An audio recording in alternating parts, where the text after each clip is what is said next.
Hello, and welcome to the Medically Empowered Moms podcast. I am your host, Karina Hogan. I am a special needs coach where I help divorced special needs moms like yourself navigate the challenges with caring for your newly diagnosed medically complex child. I help you to empower yourself to create an aligned life with a healthy mindset, prioritize yourself, build your confidence 2.0 style, and implement simple strategies for effective communication and healthy boundaries. I am a special needs mom myself, and I am here to tell you that you can parent how you like, and your child's goals have no timeline. So let's get into it. Hello, and welcome back, mamas. So, just speaking to you because I believe I have caught a cold today or possibly COVID because I am a CT technologist by trade at my 9 to 5. And I am just really congested today as I'm bringing you this podcast episode. So bear with me if I sound a little nasally. You understand? Illness, we still have to continue doing the mom roles and the responsibilities and the duties, right? Okay, so in this episode, I figured I'd dive in really deep to share my story and my journey with my medically complex child, my daughter Sophia, and just some of the things, the challenges, the struggles that I went through with life, post divorce, the divorce process, and the things that I experienced just going through that whole process where I was suffering from anxiety and depression because of all the factors that were going on. So, my pregnancy with my daughter Sophia was a rather complicated one. So, what I mean by complicated was at 5 months, when I had the 20-week ultrasound, they noticed that she was a little bit on the smaller side and they couldn't figure out why. So at that time, I had to be referred to a high risk OBGYN on top of seeing my regular OBGYN. And they diagnosed me with IUGR. So it's uterine growth restriction, per se. I'm not sure the acronym, even though I do work in healthcare, but it's been 11 years and sometimes we forget all the acronyms. So I was carefully monitored and I was going to each doctor at that time. I think it was every 3 weeks or so. So because they were concerned about something, they didn't necessarily want to do an amniocentesis because they felt that it would be a little too dangerous considering what was going on. So I was being very heavily monitored. And then towards the end of my pregnancy, I went ahead and started getting fetal monitoring testing every week. And I'll tell you, that is very grueling. And it took a lot out of me.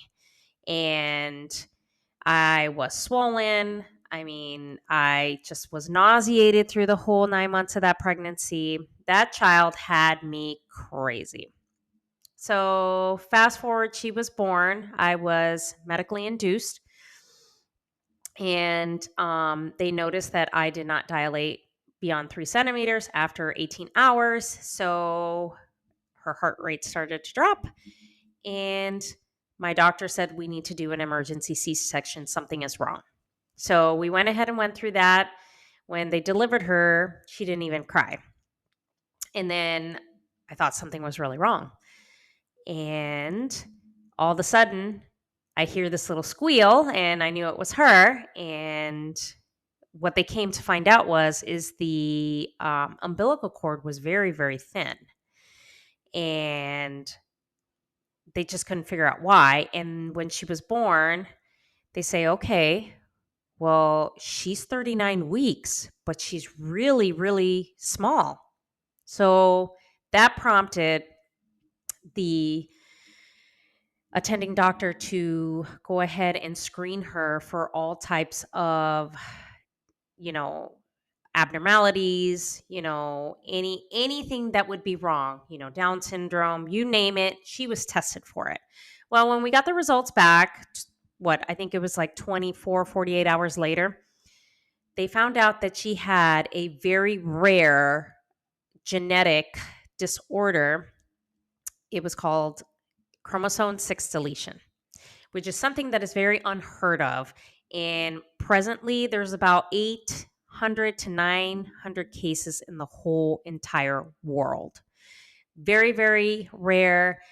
It affects your cognitive abilities, your gross motor skills, their speech delays, developmental delays, feeding issues, vision, hearing, um, your ability to walk, just all kinds of things. So I had to sit down with a geneticist and really just process all this. When I got told that she had this disorder, I mean, I was basically in shock because this is a genetic thing that happened and I just didn't understand. And the geneticist I talked to really didn't have a lot of information.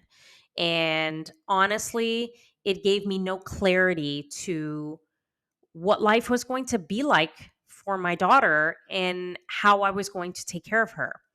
So, needless to say, she needed a G tube. So, she is G tube fed to this day because she has had many problems with feeding. We've done tons of feeding clinics and it just isn't working at this time.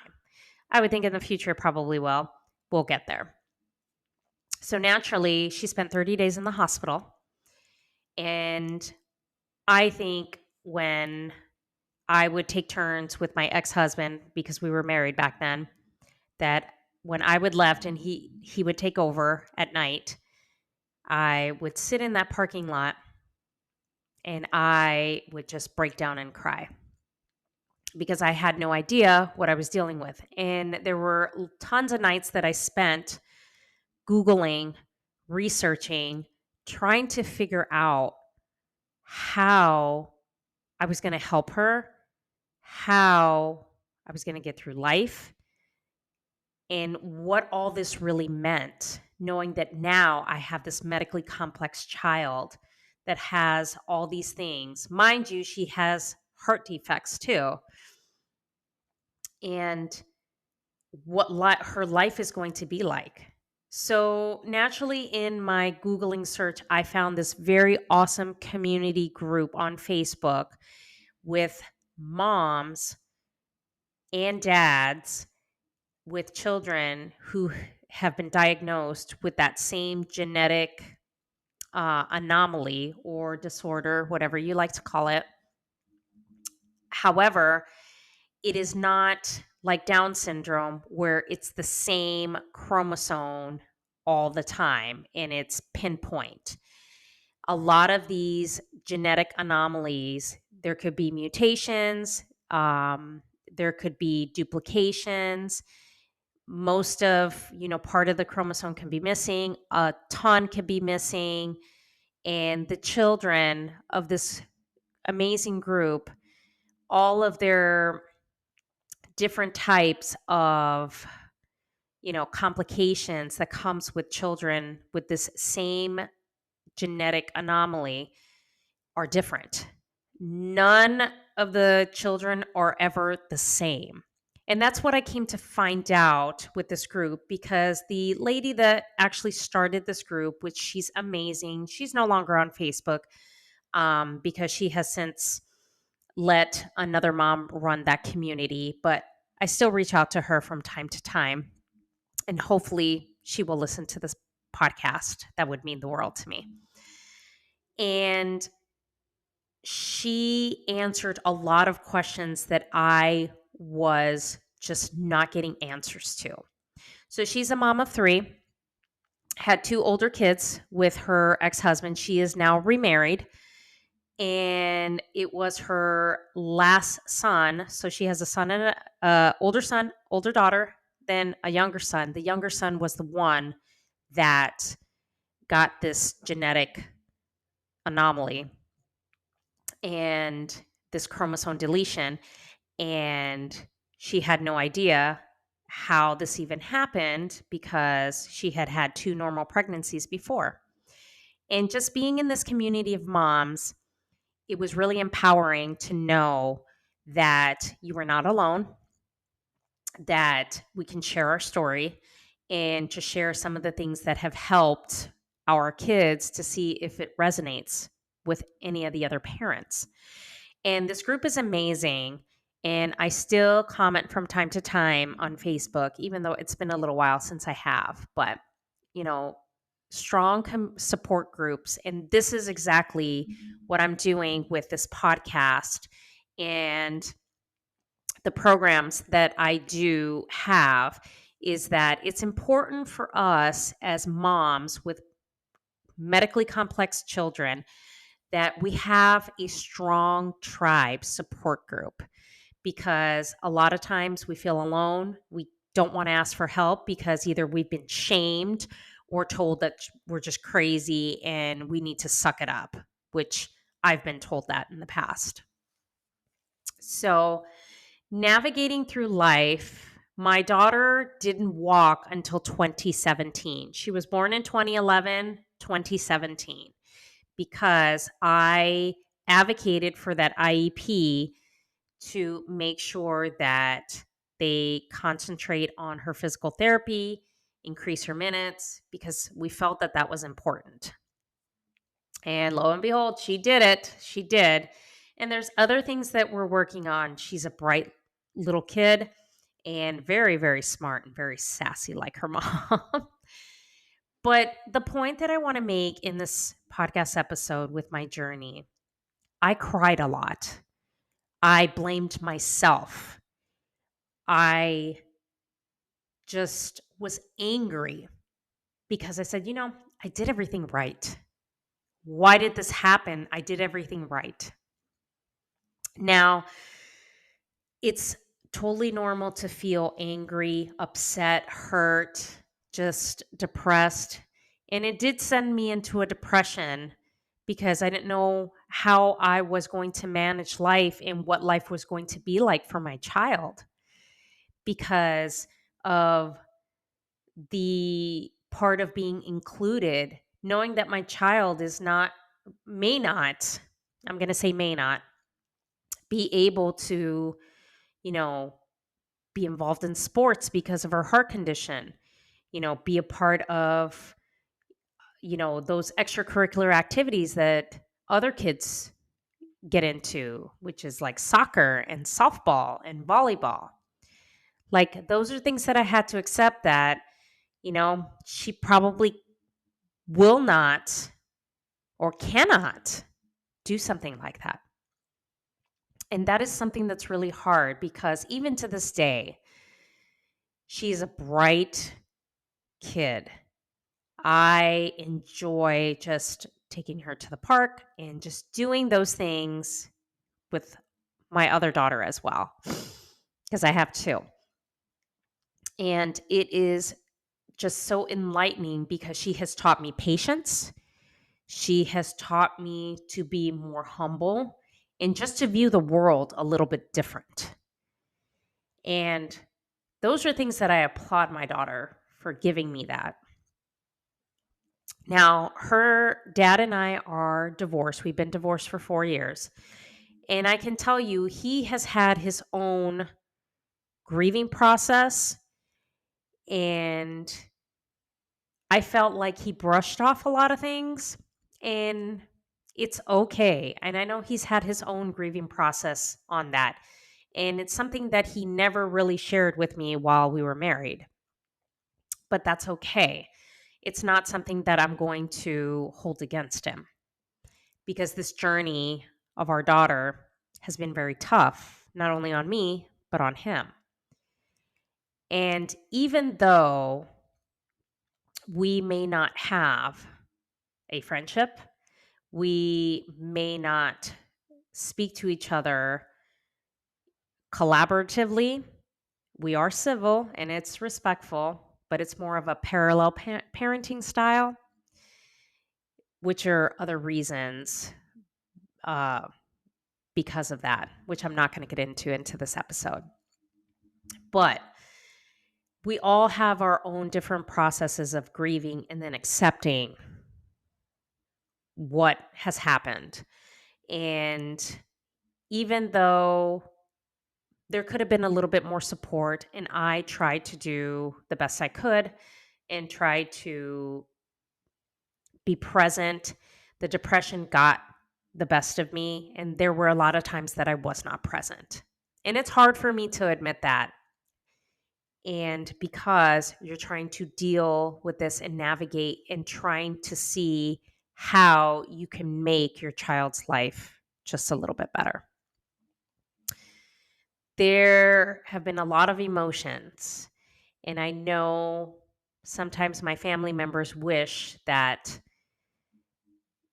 they wish a lot of things for my daughter, but sometimes we have to accept the fact that that might not be a possibility. You can do everything in your power to try to make it a reality, and sometimes it just doesn't work.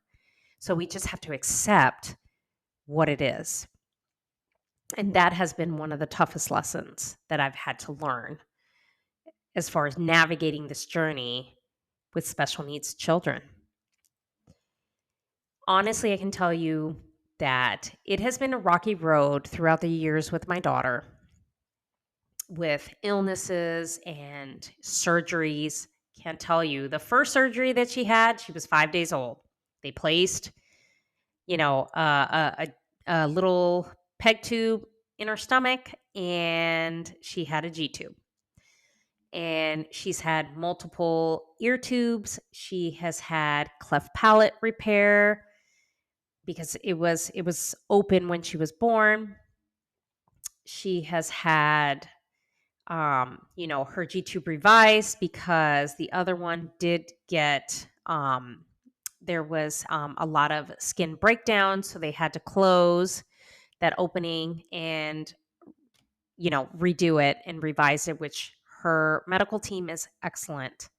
And I can tell you through this journey that your medical team is super important as far as your journey with your medically complex child. And I say, don't be afraid to fire physicians, specialists, whatever the case may be. If your gut is telling you it's not appropriate for your child, get rid of them. I can't tell you how many specialists and physicians I have fired over the years because it didn't align with the type of care that I felt my daughter needed. And I am her advocate. So I am going to do the proper research and make sure that I get all the correct information before I decide on anything. I can tell you, so recently my daughter has had the opening in her heart.